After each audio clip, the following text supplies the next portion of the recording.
Hello my dear students.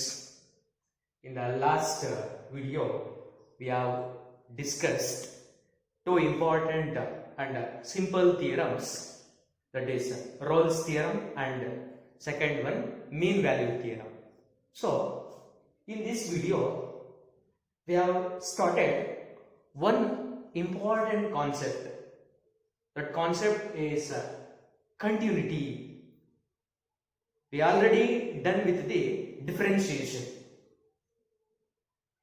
So a small topic in calculus is continuity. So first we understood what is the concept of continuity or continuous. We write the graph. Let us consider suppose the graph is like that, and another graph is like that. So in the same way, consider the one more graph is like that. We observe these four figures. In these four figures, first two figures are different from the last two, because I am writing first two figure without lifting the chalk piece. ಅಂದ್ರೆ first two figure ನ ನಾವು ಬರಿಬೇಕಾದ್ರೆ chalk piece ನ ಎಲ್ಲೂ ಕೂಡ ಮೇಲ್ಗಡೆ ಎತ್ತಂಗೆ continuous ಆಗಿ ಬರೆದಿದ್ದೀವಿ. ಅದೇ ತರ ಲಾಸ್ಟ್ ಟೂ ಫಿಗರ್ಸ್ ಗಳನ್ನ ಅಬ್ಸರ್ವ್ ಮಾಡಿ ನೋಡಿ. ಸ್ಟಾರ್ಟ್ ಮಾಡಿದ್ರೆ ಇಲ್ಲಿ ಸ್ಕಿಪ್ ಮಾಡಿದ್ದೀನಿ, ಮತ್ತೆ ಇಲ್ಲಿಂದ ಸ್ಟಾರ್ಟ್ ಮಾಡಿ ಬರೋದು. ಇದು ಕೂಡ ಹಾಗೆ, ಇಲ್ಲಿಂದ ಸ್ಟಾರ್ಟ್ ಮಾಡಿದೆ, ಇಲ್ಲಿ ಬಿಟ್ಟಿದ್ದೀನಿ, ಮತ್ತೆ ಇಲ್ಲಿಂದ ಸ್ಟಾರ್ಟ್ ಮಾಡಿ ಬರ್ತಿದ್ದೀನಿ. ಸೊ ಅದನ್ನ ನೋಡ್ತಿದ್ದಂಗೆ ನಿಮ್ಗೆ ಗೊತ್ತಾಗ್ಬಿಡುತ್ತೆ. First two functions are continuous, last two functions are not continuous. Not continuous means discontinuous. For example, consider the one point x is equal to a. Here also x is equal to a. Here also x is equal to a. This one is also x is equal to a.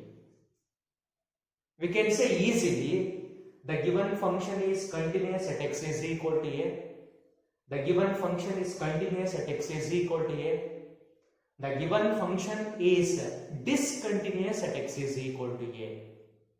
Because ಆ point ಅಲ್ಲಿ ನಮಗೆ ಒಂದು break ಸಿಗ್ತಿದೆ. Similarly, the given function is discontinuous at x is equal to a. So what is the procedure for continuous is, graph ನ ಕೊಟ್ಟಾಗ ಅದನ್ನ ನೋಡ್ತಿದ್ದಂಗೆ ಈಸಿಯಾಗಿ ಹೇಳ್ಬೋದು, continuous ಆಗುತ್ತೋ ಇಲ್ವೋ ಅಂತ ಹೇಳ್ಬೋದು. ಸಪೋಸ್ ನಿಮಗೆ ಪ್ರಾಬ್ಲಮ್ಗಳನ್ನ ಕೊಟ್ಟಾಗ ಕಂಟಿನ್ಯೂಟಿನ ಯಾವ ತರ ಚೆಕ್ ಮಾಡ್ತಕ್ಕಂಥದ್ದು ಅಂತ ನೋಡೋದಾದ್ರೆ, ನಾವು ಒಂದು ಫಂಕ್ಷನ್ ಅನ್ನ ಒಂದು ಪಾಯಿಂಟ್ ಅಲ್ಲಿ, ಪರ್ಟಿಕ್ಯುಲರ್ ಪಾಯಿಂಟ್ ಅಲ್ಲಿ ಕಂಟಿನ್ಯೂಸ್ ಅಂತ ಹೇಳ್ಬೇಕು ಅಂತಂದ್ರೆ, it satisfies the three condition. Condition number one limit x tends to ಯಾವ ಪಾಯಿಂಟ್, ಎ ಪಾಯಿಂಟ್ ಅಲ್ಲಿ ಹೇಳ್ತಾ ಇದೀವಿ, x tends to a, f of x exist ಆಗಿರ್ಬೇಕು. ಏನ್ ಸರ್ ಎಕ್ಸಿಸ್ಟ್ ಅಂತಂದ್ರೆ, ಲಿಮಿಟ್ಸ್ ಓದಿದಿರ ಫಸ್ಟ್ PUC ನಲ್ಲಿ. Limit x tends to a is into f of x exist ಅಂತಂದ್ರೆ, ಇದನ್ನ ಕ್ಯಾಲ್ಕುಲೇಟ್ ಮಾಡಿದಾಗ ಒಂದು ವ್ಯಾಲ್ಯೂ ಬರಬೇಕು, ಫೈನೈಟ್ ವ್ಯಾಲ್ಯೂ ಆಗಿರ್ಬೇಕು, ಅವಾಗ ಅದನ್ನ ನಾವು ಎಕ್ಸಿಸ್ಟ್ ಅಂತ ಹೇಳ್ತೀವಿ.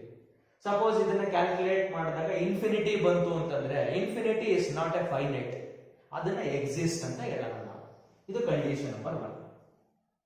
And then condition number 2 f of x ಗೆ ಎ ಕೊಟ್ಟಾಗ ಏನ್ ವ್ಯಾಲ್ಯೂ ಸಿಗುತ್ತೆ, that is f of a. ಇದು ಕೂಡ ಎಕ್ಸಿಸ್ಟ್ ಆಗಿರಬೇಕು. ಎಕ್ಸಿಸ್ಟ್ ಮೀನ್ಸ್ ಒಂದು ಫೈನೈಟ್ ವ್ಯಾಲ್ಯೂ ಬಂದಿರಬೇಕಷ್ಟೇ. ನೆಕ್ಸ್ಟ್ ಕಂಡೀಷನ್ ನಂಬರ್ 3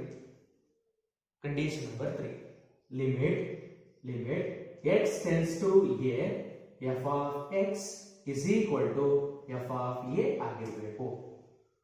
ಅಂದ್ರೆ ಮೊದಲನೇದನ್ನ ಎಕ್ಸಿಸ್ಟ್ ಅಂತ ಹೇಳಿರ್ತೀರಾ, ಎರಡನೇದನ್ನು ಕೂಡ ಎಕ್ಸಿಸ್ಟ್ ಅಂತ ಹೇಳಿರ್ತೀರಾ, ಫಸ್ಟ್ ಒನ್ ಸೆಕೆಂಡ್ ಒನ್ಗೆ ಈಕ್ವಲ್ ಆಗಿರಬೇಕು. ಮೊದಲನೇದು ಎಕ್ಸಿಸ್ಟ್ ಆಗಿರಬೇಕು, ಎರಡನೇದು ಎಕ್ಸಿಸ್ಟ್ ಆಗಿರಬೇಕು, ಅವೆರಡು ಈಕ್ವಲ್ ಆಗಿದ್ರೆ, ಈ ಮೂರು ಕಂಡೀಷನ್ಸ್ಗಳು ಕೂಡ ಹೋಲ್ಡ್ಸ್ ಆಗಿದ್ರೆ ಅದನ್ನ ನಾವು given function is continuous at x is equal to a ಅಂತ ಹೇಳ್ತೀವಿ. Understood the concept? ಇಲ್ಲಿ ಮತ್ತೆ limit x tends to a f of x exist ಅಂತ ಹೇಳ್ತಾ ಇದೀವಲ್ವಾ, ಇಲ್ಲಿ ನಾವು ಮುಂದೆ ಕೆಲವೊಂದು ಪ್ರಾಬ್ಲಮ್ ಗಳಲ್ಲಿ ಏನ್ ಮಾಡ್ತೀವಿ ಸರ್, ಈಗಂತಂದ್ರೆ ಏನು ಅಂತಂದ್ರೆ LHL is equal to RHL. Left hand limit ಮತ್ತೆ ರೈಟ್ ಹ್ಯಾಂಡ್ ಲಿಮಿಟ್ ಅಂತ ಓದಿರ್ತೀರಾ ನೀವು ಫಸ್ಟ್ PUC ನಲ್ಲಿ. ಸೊ ಲೆಫ್ಟ್ ಹ್ಯಾಂಡ್ ಲಿಮಿಟ್ ಮತ್ತೆ ರೈಟ್ ಹ್ಯಾಂಡ್ ಲಿಮಿಟ್ ಈಕ್ವಲ್ ಆಗಿದ್ದಾಗ ಇದು ಎಕ್ಸಿಸ್ಟ್ ಆಗಿರುತ್ತೆ. ಇದೆರಡೂ ಕೂಡ ಈಕ್ವಲ್ ಆಗಿರಬೇಕು, ಮತ್ತೆ ಯಾವುದೋ ಒಂದು ವ್ಯಾಲ್ಯೂ ಇರಬೇಕು ಅದಕ್ಕೆ, ಅದನ್ನ ಎಕ್ಸಿಸ್ಟ್ ಅಂತ ಹೇಳ್ತೀವಿ. And then f of a value ಇರಬೇಕು, ಇವೆರಡೂ ಕೂಡ ಈಕ್ವಲ್ ಆಗಿರಬೇಕು. ಸೊ ಇದು ನಾವು ಒಂದು ಪ್ರಾಬ್ಲಮ್ನ ಕಂಟಿನ್ಯೂಸ್ ಅಂತ ಹೇಳ್ತಕ್ಕಂಥದ್ದು. ಇವಾಗ ನಿಮಗೆ ಕೆಲವೊಂದು ಪ್ರಾಬ್ಲಮ್ಸ್ ಇರುತ್ತೆ ಅಂತ ಅನ್ಕೊಳ್ಳಿ. ಕೆಲವೊಂದು ಪ್ರಾಬ್ಲಮ್ಸ್ ಇರುತ್ತೆ ಅಂತಂದ್ರೆ ಇದು ಡೆಫಿನಿಷನ್ ನಂಬರ್ 1. ಡೆಫಿನಿಷನ್ ನಂಬರ್ 1 ಇದೆ ಅಂದ್ರೆ ಪರ್ಟಿಕ್ಯುಲರ್ ಒಂದು ಪಾಯಿಂಟ್ ಅಲ್ಲಿ ಕಂಟಿನ್ಯೂಟಿನ ಹೇಳ್ತಕ್ಕಂಥದ್ದು. ಸಪೋಸ್ ಇವಾಗ ನಿಮಗೆ ಒಂದು ಪ್ರಾಬ್ಲಮ್ ಕೊಡ್ತಾರೆ. ಯಾವ ಪ್ರಾಬ್ಲಮ್ ನ? F of x is equal to x square ಅಂತ ಕೊಡ್ತಾರೆ. Check the continuity of the function f of x is equal to x square ಅಂತ ಕೇಳ್ತಾರೆ. ಅಲ್ಲಿ ಯಾವುದೇ ತರದ ನಿಮ್ಗೆ ಪಾಯಿಂಟ್ ನ ಕೊಟ್ಟಿರಲ್ಲ, ಅಂದ್ರೆ ಪರ್ಟಿಕ್ಯುಲರ್ ಪಾಯಿಂಟ್ ಅಲ್ಲಿ ಕೇಳಿರಲ್ಲ ಅವರು, ಥ್ರೂ ಔಟ್ ಫಂಕ್ಷನ್ ಕೇಳ್ತಾರೆ. ಅವಾಗ ಅದರ ಡೊಮೈನ್ ಏನಿರುತ್ತೋ ಅದರ ಎಲ್ಲಾ ವ್ಯಾಲ್ಯೂಗಳಿಗೂ ಕೂಡ ಅದು ಕಂಟಿನ್ಯೂಸ್ ಆಗಿದ್ರೆ ಅದನ್ನ ಕಂಟಿನ್ಯೂಸ್ ಅಂತ ಹೇಳ್ತೀವಿ. ನಂಬರ್ 1 ಡೆಫಿನೇಷನ್ ಒಂದು ಪಾಯಿಂಟ್ ಅಲ್ಲಿ ಹೇಳ್ತಕ್ಕಂಥದ್ದು, continuity at one point. Number 2 definition continuity throughout its domain. ಎಲ್ಲಾ ಪಾಯಿಂಟ್ ಅಲ್ಲೂ ಕೂಡ ಆಗಿದ್ರೆ it is continuous in its domain ಅಂತ ಹೇಳ್ತೀವಿ. ಸೊ ಇದಿಷ್ಟು ಕಾನ್ಸೆಪ್ಟ್ ಕೂಡ ಗೊತ್ತಾಗಿದೆ. ಮತ್ತೆ ಈ ಡೆಫಿನೇಷನ್ ನ ನಿಮ್ಮ ಟೆಕ್ಸ್ಟ್ ಬುಕ್ ನಲ್ಲಿ ಈ ತರ ಇರುತ್ತೆ. ನಾನು ನಿಮ್ಗೆ ಅರ್ಥ ಆಗ್ಲಿ ಅಂತ ಹೇಳಿ ಅದನ್ನ 3 ಕಂಡೀಷನ್ಸ್ ಮಾಡಿ ಹೇಳ್ಕೊಟ್ಟಿದ್ದೀನಿ. ನಿಮ್ಗೆ ಈ ತರ ಇರುತ್ತೆ. ಎಫ್ ಅಂತಕ್ಕಂಥದ್ದು ಒಂದು real valued function. Sir real valued function ಅಂತಂದ್ರೆ f is defined from set of all real number to set of all real numbers. Real valued function ಅಂತ ಕರಿಬೇಕು ಅಂತಂದ್ರೆ ಅದರ ಡೊಮೈನ್ ಮತ್ತೆ codomain set of all real number ಆಗಿರಬೇಕು, ಇಲ್ಲ ಅಂತಂದ್ರೆ subset of real number ಆಗಿರಬೇಕು. ಅವಾಗ ನಾವು ಎಫ್ ನ ರಿಯಲ್ ವ್ಯಾಲ್ಯೂಡ್ ಫಂಕ್ಷನ್ ಅಂತ ಕರಿತೀವಿ. ಓಕೆ, ಎಫ್ ಅಂತಕ್ಕಂಥದ್ದು ರಿಯಲ್ ವ್ಯಾಲ್ಯೂಡ್ ಫಂಕ್ಷನ್ ಆಗಿರುತ್ತೆ. ಮತ್ತೆ ಈ ಎ ಅಂತಕ್ಕಂಥದ್ದು ಎ ಪಾಯಿಂಟ್ ಆದ್ರೂ ತಗೋಬಹುದು ಅಥವಾ ನಾವು ಸಿ ಅಂತನಾದ್ರೂ ತಗೋಬಹುದು. ಎ ಅಥವಾ ಸಿ ಈ ಪಾಯಿಂಟ್ ಏನಾಗಿರುತ್ತೆ ಅಂತಂದ್ರೆ it is the point in the domain of f. ಈ ಡೊಮೈನ್ ಅಲ್ಲಿ ಇರ್ತಕ್ಕಂಥ ಪಾಯಿಂಟ್ ಅದು ಎ ಅಥವಾ ಸಿ ಅಂತಕ್ಕಂಥದ್ದು.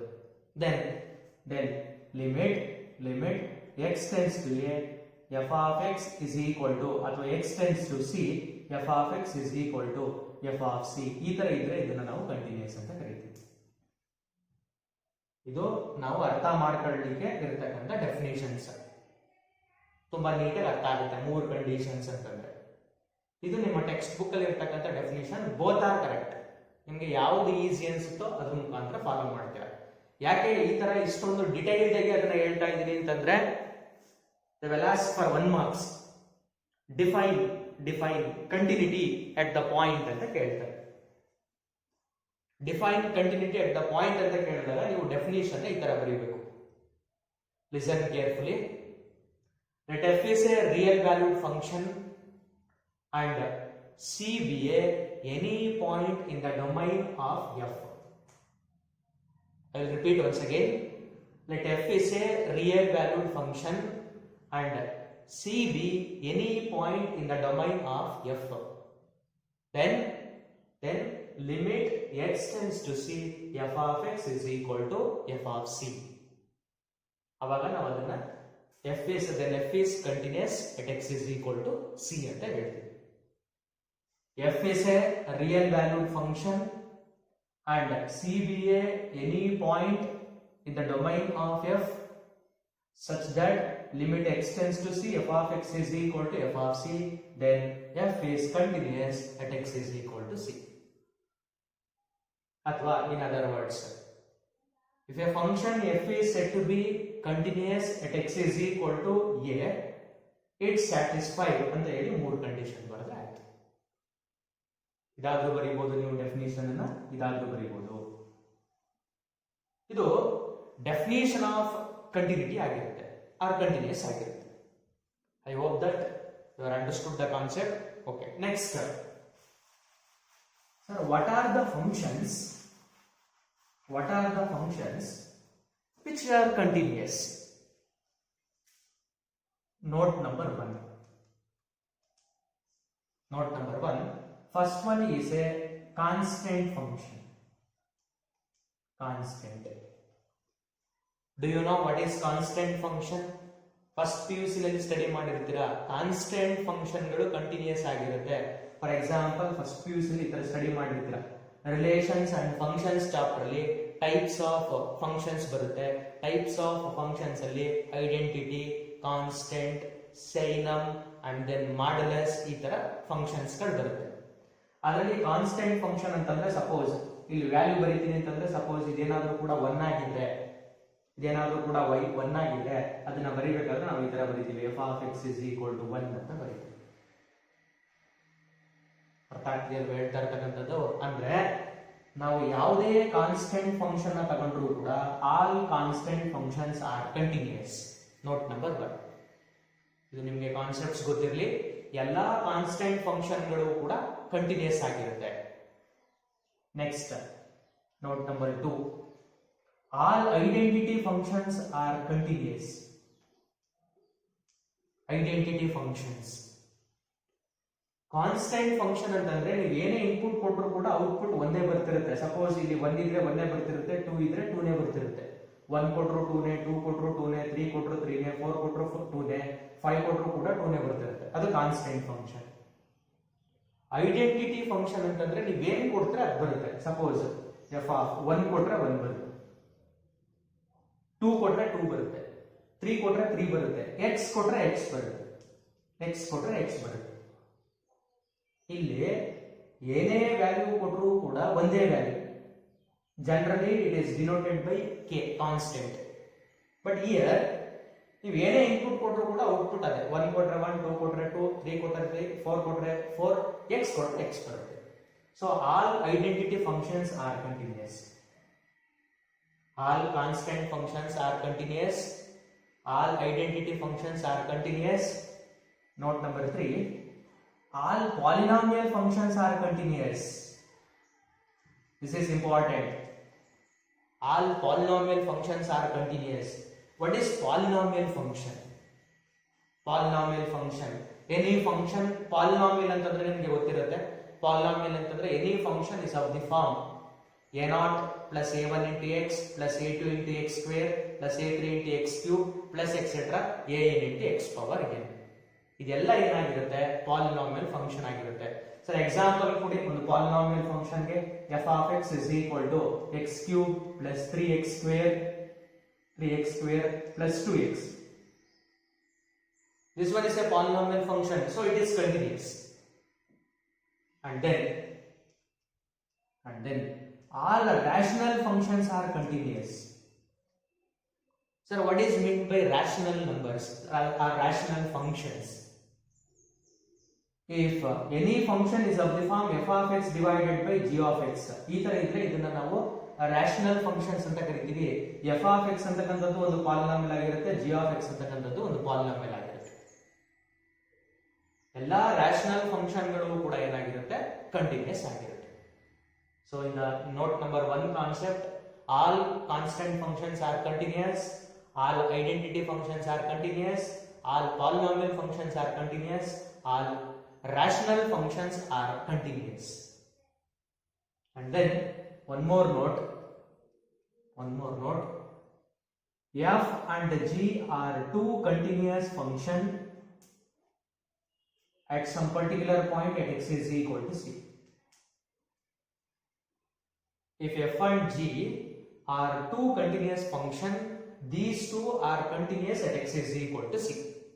Then sum of two continuous function is continuous at x is equal to c. And second one, difference of two continuous function is continuous at x is equal to c.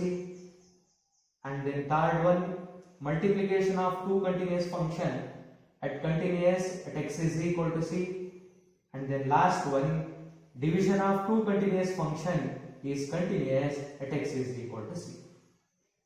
The first you see we are done with the algebra of real valued function. So ಅದರಲ್ಲಿ ಓದಿರ್ತೀರಲ್ಲ ಅದೇ same concept ಅನ್ನು use ಮಾಡ್ತಾ ಇದೀವಿ. So ಈ ನೋಟ್ಗಳು ನಿಮಗೆ careful ಆಗಿ ಗೊತ್ತಿರಬೇಕು. ಇದು ಗೊತ್ತಾಯ್ತು. ಈ ಕಾನ್ಸೆಪ್ಟ್ಸ್ ನ ನೀಟಾಗಿ ಅರ್ಥ ಮಾಡ್ಕೊಳ್ಳಿ. ಎಫ್ ಮತ್ತೆ ಜಿ ಅಂತಕ್ಕಂಥದ್ದು ಎರಡು ಕಂಟಿನ್ಯೂಸ್ ಫಂಕ್ಷನ್, ಆ ಎರಡೂ ಕೂಡ ಸಿ ಅನ್ನೋ ಪಾಯಿಂಟ್ ಅಲ್ಲಿ ಕಂಟಿನ್ಯೂಸ್ ಆಗಿರುತ್ತೆ. ಆ ತರ ಇದ್ರೆ ಎರಡು ಕಂಟಿನ್ಯೂಸ್ ಫಂಕ್ಷನ್ ಗಳನ್ನ ಸಮ್ ಮಾಡಿದ್ರೆ ಮತ್ತೆ ಅದೇ ಪಾಯಿಂಟ್ ಅಲ್ಲಿ ಕಂಟಿನ್ಯೂಸ್ ಆಗಿರುತ್ತೆ. ಅದ್ರದ್ದು ಡಿಫರೆನ್ಸ್ ತಗೊಂಡ್ರು ಕೂಡ ಕಂಟಿನ್ಯೂಸ್ ಆಗಿರುತ್ತೆ ಆ ಪಾಯಿಂಟ್ ಅಲ್ಲೇ. ಅದೆರಡನ್ನ ಮಲ್ಟಿಪ್ಲೈ ಮಾಡಿದ್ರು ಕೂಡ ಅದು ಕಂಟಿನ್ಯೂಸ್ ಆಗಿರುತ್ತೆ in the same point, and ಅದೆರಡನ್ನ ಡಿವೈಡ್ ಮಾಡಿದಾಗ್ಲೂ ಕೂಡ ಅದು ಕಂಟಿನ್ಯೂಸ್ ಆಗಿರುತ್ತೆ at x is equal to c. This is the procedure. Okay, next we come across the problems. In the problems we have a type 1 problem. Type 1 problem. In the type 1 problem they will ask check the continuity of f of x at x is equal to something.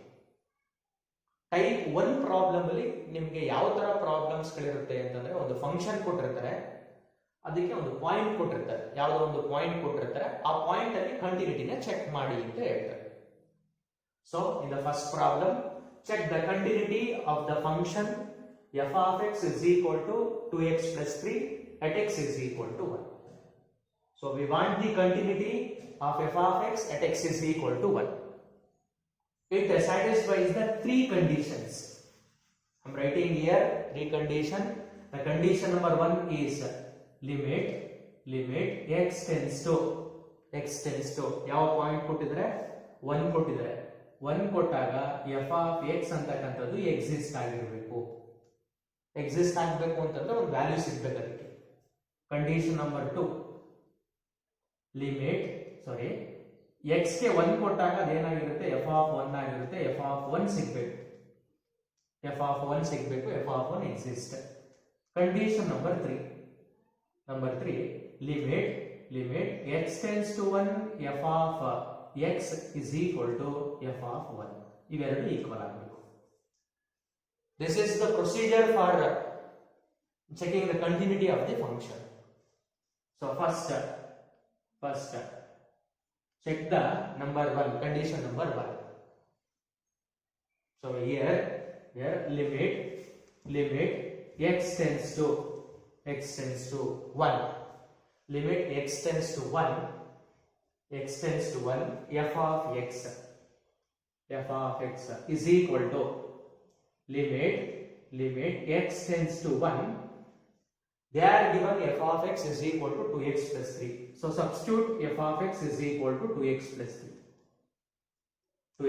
3.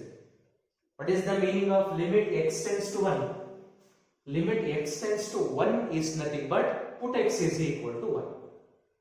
So x ಗೆ 1 ಕೊಡ್ತೀರಾ ಅಂತಂದ್ರೆ 2 into x ಅಂತಂದ್ರೆ 1 plus 3. 2 into 1 2 plus 3, the value of 2 plus 3 is equal to 5.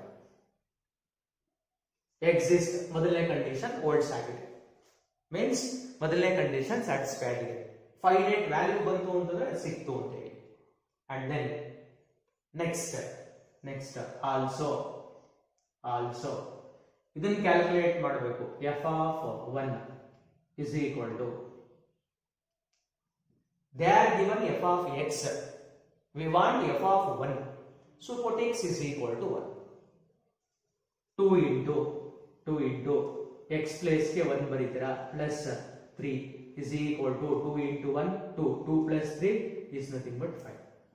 so ಅದು ಕೂಡ ಸಿಕ್ಕಿದೆ. Second one condition holds ಆಗಿದೆ. these two are equal, right hand side equal ಆಗಿದೆ, ಎರಡಕ್ಕೂ ಕೂಡ 5 5 ಬಂದಿದೆ. therefore ಏನಂತ ಹೇಳ್ಬೋದು ನಾವು ಹಾಗಾದ್ರೆ, therefore limit x tends to 1 f of x is equal to f of 1. Right hand side equal ಆಗಿರೋದ್ರಿಂದ ಲೆಫ್ಟ್ ಹ್ಯಾಂಡ್ ಸೈಡ್ ಈಕ್ವಲ್ ಆಗಿದೆ ಅಂತ ಹೇಳ್ತಾ ಇದೀವಿ. ಕಂಡೀಷನ್ ನಂಬರ್ 3 ಕೂಡ ಹೋಲ್ಡ್ಸ್ ಆಗಿದೆ. therefore ಮೂರು ಕಂಡೀಷನ್ಸ್ ಕೂಡ ವರ್ಡ್ಸ್ ಆಗಿದೆ ಅಂತಂದ್ರೆ ಏನಂತ ಹೇಳ್ತೀರಾ therefore ಅಥವಾ hence f is ಅಥವಾ f of x is continuous at x is equal to 1. ಇಷ್ಟೇ, ವೆರಿ ಸಿಂಪಲ್ ಕಾನ್ಸೆಪ್ಟ್. ಜಸ್ಟ್ ಆ ಮೂರು ಕಂಡೀಷನ್ಸ್ ನ ಚೆಕ್ ಮಾಡ್ತೀರಾ, ಆ ಮೂರು ಎಕ್ಸಿಸ್ಟ್ ಆಗಿ ಈಕ್ವಲ್ ಆಗಿರುತ್ತೆ ಅಂತಂದ್ರೆ ಕಂಟಿನ್ಯೂಯಸ್ ಅಂತ ಹೇಳ್ತೇವೆ. Okay, next problem. Examine whether the function f of x is continuous at x is equal to 0. ಇಲ್ಲಿ ಚೆಕ್ ಮಾಡಿ ಅಂತ ಹೇಳಿದ್ರು, ಇಲ್ಲಿ ಎಕ್ಸಾಮಿನ್ ವೆದರ್ ಅದು ಕೂಡ same concepts. So we want the 3 condition. First go through the first condition, that is condition number 1 is limit x tends to ಯಾವ point ಕೊಟ್ಟಿರ್ತಾರೆ ಅದನ್ನ ಬರ್ಕೊಳ್ತೀರಾ. here they are given 0, so I am writing limit x tends to 0 into f of x is equal to limit x tends to 0. What is f of x? They are given f of x is equal to x square. So substitute x square in the place of f of x. Here x tends to 0 is nothing but put x is equal to 0.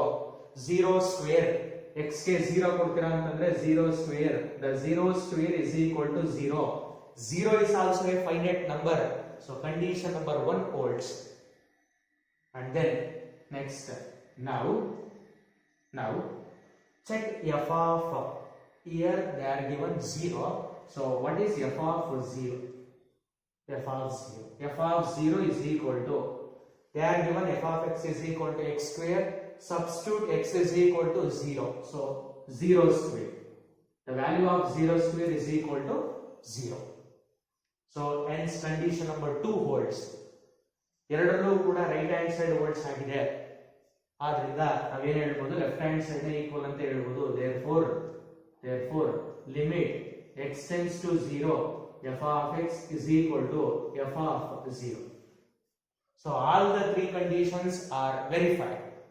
Hence last line ಏನಂತ ಬರೀತೀರಾ, hence f of x is continuous at x is equal to 0.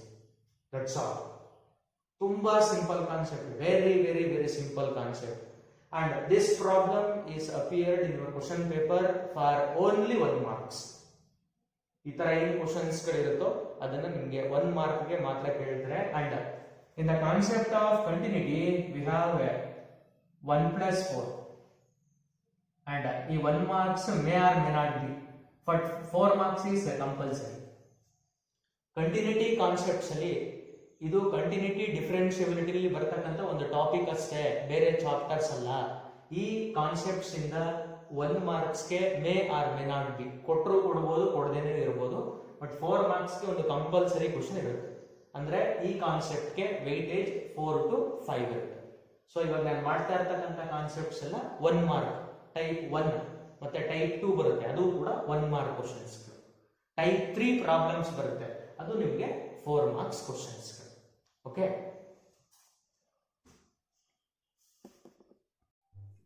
So next problem is problem number 3.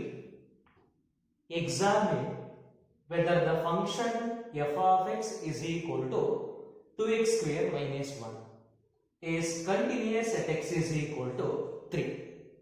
Once again, it satisfies the 3 condition. 3 condition ನ satisfy ಮಾಡಬೇಕು, ಅದೆಲ್ಲರಿಗೂ ಕೂಡ ಗೊತ್ತಿರುತ್ತೆ. So check ಮಾಡಿ. Condition number 1 ಏನಾಗಿರುತ್ತೆ, limit x tends to 3 ನಲ್ಲಿ check ಮಾಡಬೇಕು. x tends to 3 ಕೊಡ್ತೀರಾ, x tends to 3 f of x is equal to limit x tends to 3. They are given f of x is equal to 2x square minus 1. 2x square minus 1 is equal to limit x tends to 3 is nothing but x is equal to 3. So 2 into 3 square, x square is nothing but 3 square minus 1. What is the value of 3 square? 3 square is 9. 3 into 3. 9 2s are 9 2s are 18. 18 minus 1. 18 minus 1 is equal to 17. So first condition exists. First condition satisfied. Now the second condition. Second condition is f of 3.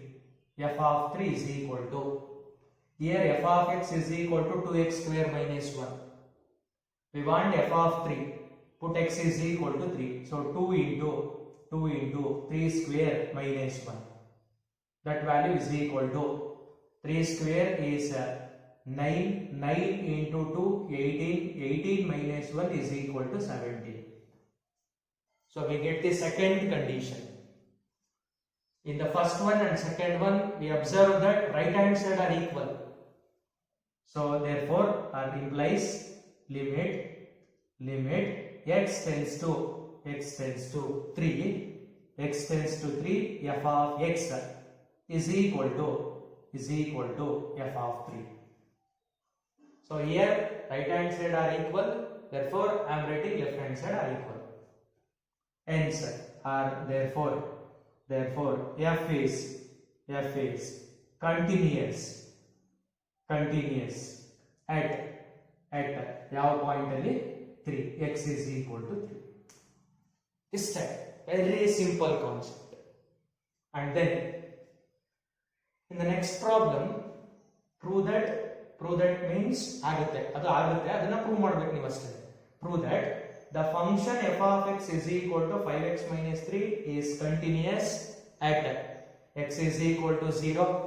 0 ನಲ್ಲೂ ಕೂಡ ಆಗುತ್ತೆ, 5 ನಲ್ಲೂ ಕೂಡ ಆಗುತ್ತೆ, -3 ನಲ್ಲೂ ಕೂಡ ಆಗುತ್ತೆ. ನೀವು ಇಲ್ಲಿ ಪ್ರತಿಯೊಂದು ಪ್ರಾಬ್ಲಮ್ ಅಲ್ಲೂ ಕೂಡ ಒಂದೊಂದು ಕಂಡೀಷನ್ಸ್ ಗಳನ್ನ ಕೊಡ್ತಾ ಇದ್ರು. ಇದರಲ್ಲಿ they are given 3 conditions. So first ನಾನು ಒಂದಕ್ಕೆ ಹೇಳ್ಕೊಡ್ತೀನಿ, ಉಳಿದಿದ್ದನ್ನ ನೀವೇ ಸಾಲ್ವ್ ಮಾಡಿ. ಸೊಲ್ಯೂಷನ್, ಸಪೋಸ್ ಫಸ್ಟ್ ಒನ್ ತಗೊಳ್ತೀರಾ ಅಂತಂದ್ರೆ at x is equal to 0 ರಲ್ಲಿ ಚೆಕ್ ಮಾಡ್ತಾ ಇದ್ದೀನಿ. at x is equal to 0. at x is equal to 0.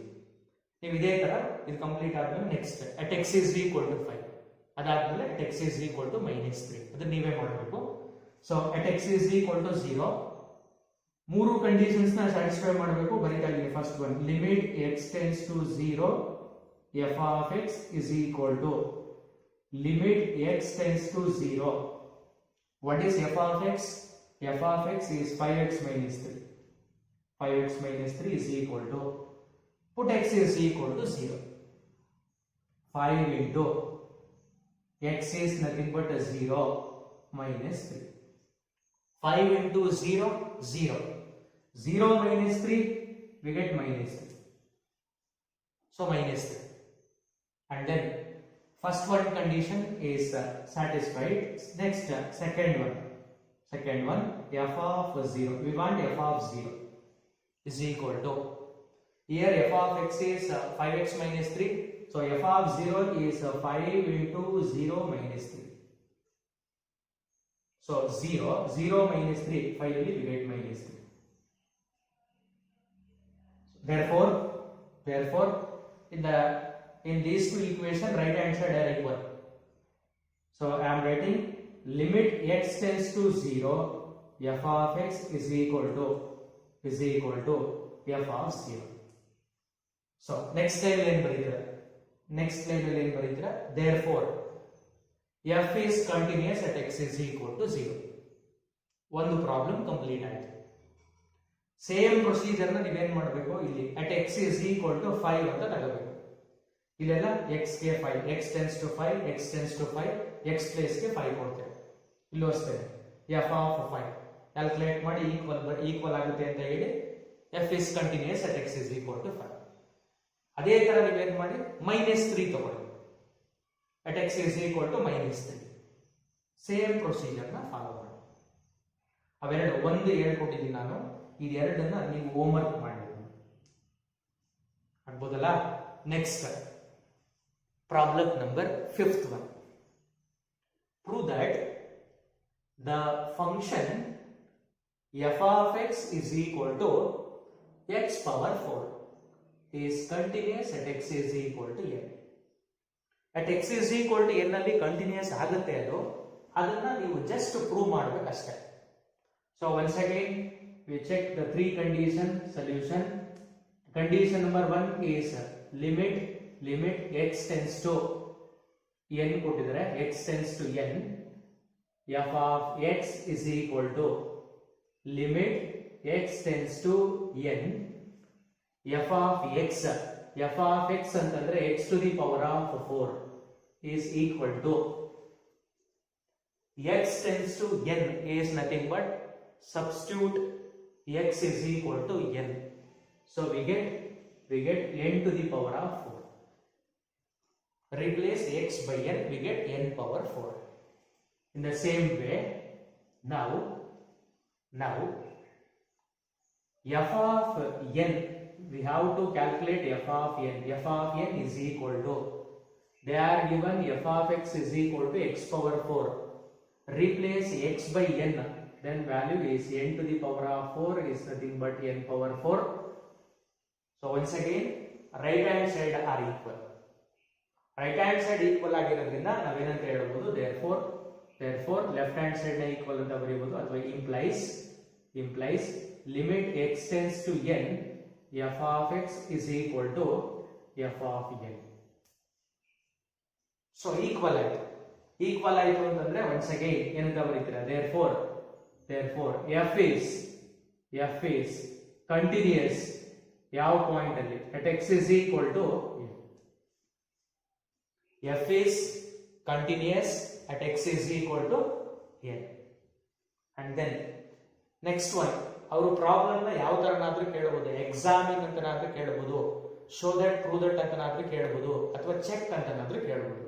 ನೀವು ಸೇಮ್ ಪ್ರೊಸೀಜರ್ ನ ಫಾಲೋ ಮಾಡ್ತೀರಾ. ನೆಕ್ಸ್ಟ್ 6th ಪ್ರಾಬ್ಲಮ್ ನೋಡಿ, ಒಂದು ಸ್ವಲ್ಪ ಡಿಫರೆಂಟ್ ಆಗಿದೆ ಅದು.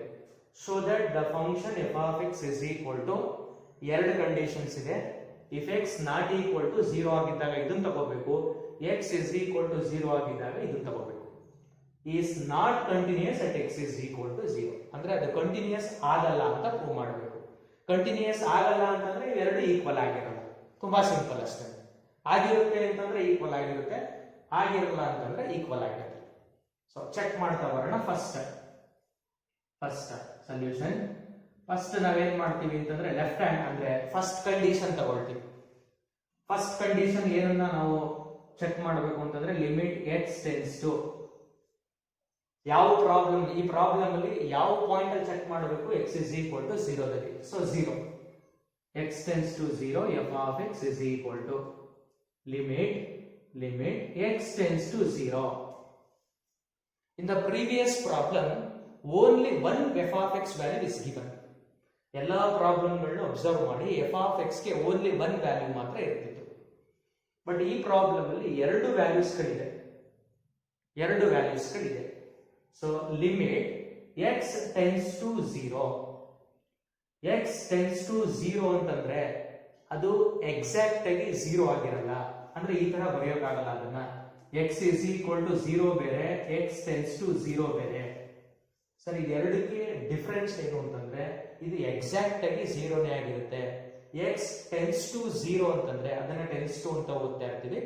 x tends to 0 ಅಂತಂದ್ರೆ ಇದು ಅಪ್ರಾಕ್ಸಿಮೇಟ್ ಆಗಿ 0 ಆಗಿರುತ್ತೆ, ಬಟ್ ಎಕ್ಸಾಕ್ಟ್ 0 ಆಗಿರಲ್ಲ. ಸರ್ ಅಪ್ರಾಕ್ಸಿಮೇಟ್ ಆಗಿ 0 ಅಂತಂದ್ರೆ ಏನ್ sir? 0.00000001 is the approximate value of 0. Or in other words, minus 0.99999999.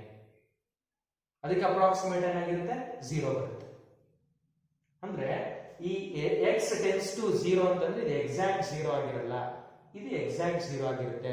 ಇಲ್ಲೆಲ್ಲ ಒಂದೊಂದು ಕಂಡೀಷನ್ಸ್ ಇರೋದ್ರಿಂದ ಈ ತರ ಇದ್ರೂ ಕೂಡ ನಾವು ಅದನ್ನ ಏನಂತ ಮಾಡ್ತೀವಿ, 0 ಅಂತ ತಗೊಂಡು ಬರೀತೀವಿ. ಬಟ್ ಇಲ್ಲಿ ನೋಡಿ, ಇದು ಎಕ್ಸಾಕ್ಟ್ 0, ಇದು ನಾಟ್ ಈಕ್ವಲ್ ಟು 0 ಅಂತಂದ್ರೆ ಇದು 0 ಅಲ್ಲ, ಎಕ್ಸಾಕ್ಟ್ 0 ಅಲ್ಲ. ಎಕ್ಸಾಕ್ಟ್ 0 ಅಲ್ಲ ಅಂತಂದ್ರೆ ಟೆನ್ಸ್ ಟು 0. ಗೊತ್ತಾಗ್ತಿದೆಯಾ ಕಾನ್ಸೆಪ್ಟ್? ಇದು ಎಕ್ಸಾಕ್ಟ್ 0, ಇದು ಎಕ್ಸಾಕ್ಟ್ 0 ಆಗಿರಲ್ಲ. ಎಕ್ಸಾಕ್ಟ್ 0 ಆಗಿರಲ್ಲ ಅಂತಂದ್ರೆ ಟೆನ್ಸ್ ಟು 0. ಸೊ ಅದಕ್ಕೆ ನೀವೇನ್ ತಗೋಬೇಕು, ಈ ಕಂಡೀಷನ್ ತಗೋಬೇಕು. So x cube plus 3.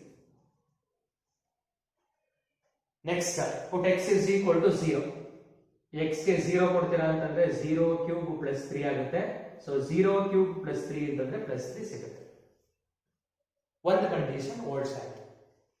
Second one condition ಬರೋಣ ನಾವು. ಸೆಕೆಂಡ್ ಒನ್ ಕಂಡೀಷನ್ ಅಂತಂದ್ರೆ ನಾವೇನ್ ಕ್ಯಾಲ್ಕುಲೇಟ್ ಮಾಡಬೇಕು? ಎಫ್ ಆಫ್ 0 ಕ್ಯಾಲ್ಕುಲೇಟ್ ಮಾಡಬೇಕು. F of 0 is equal to, once again, f of x has two values. If x is equal to 0, if x is equal to exact 0, then the value is 1. If x tends to 0, then the value is x cube plus 3. So, I am giving exact x is equal to 0. Exact x ಗೆ 0 ಕೊಡ್ತಾ ಇರೋದ್ರಿಂದ ಆ value ಏನಾಗಿರುತ್ತೆ? ನಮಗೆ 1 ಸಿಗುತ್ತೆ. So first condition ಕೂಡ exist ಆಗಿದೆ, second condition ಕೂಡ ಎಕ್ಸಿಸ್ಟ್ ಆಗಿದೆ. ಆದ್ರೆ ಫಸ್ಟ್ ಒನ್ 3 ಬಂದಿದೆ, ಸೆಕೆಂಡ್ ಒನ್ 1 ಬಂದಿದೆ. ಆದ್ರಿಂದ ನೆಕ್ಸ್ಟ್ ಲೈನ್ ಅಲ್ಲಿ ನಾನು ಏನ್ ಬರೀತಾ ಇದ್ದೀನಿ? Limit x tends to 0, f of x is not equal to f of 0. Have you understood the concept? Sir, why these two are not equal? On the right hand side 3 is not equal to 1. So left hand side are not equal. Equal ಆಗ್ತಿಲ್ಲ ಅಂತಂದ್ರೆ ಏನಂತ ಬರೀತೀರಾ? therefore f is not continuous. ಯಾವ point ಅಲ್ಲಿ? at x is equal to 0. f is not continuous at x is equal to 0. Not continuous. f is not continuous at x is equal to 0. ಆ word ಆದ್ರೆ use ಮಾಡಬಹುದು. ಅಥವಾ instead of not continuous, we are writing f is discontinuous at x is equal to 0. ಆ ತರ ನಾದ್ರೆ ಹೇಳ್ಬೋದು. f is discontinuous at x is equal to 0 ಅಂದ್ರೆ ಒಂದೇ, f is not continuous at x is equal to 0 ಅಂದ್ರೆ ಕೂಡ ಒಂದೇ. ಈ ತರ ನಾವು ಈ ಕಾನ್ಸೆಪ್ಟ್ಸ್ ಅನ್ನ ಹೇಳ್ಬೋದು. ನೆಕ್ಸ್ಟ್ ಟೈಪ್ 1 ಪ್ರಾಬ್ಲಮ್ ಅಲ್ಲಿ ಲಾಸ್ಟ್ ಪ್ರಾಬ್ಲಮ್. ಟೈಪ್ 1 ಅಲ್ಲಿ last problem, and this one is the important problem because this problem is appear in your problem number 7th one. 7th one is the function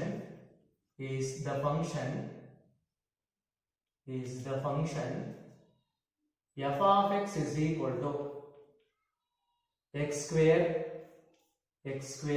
minus sin x.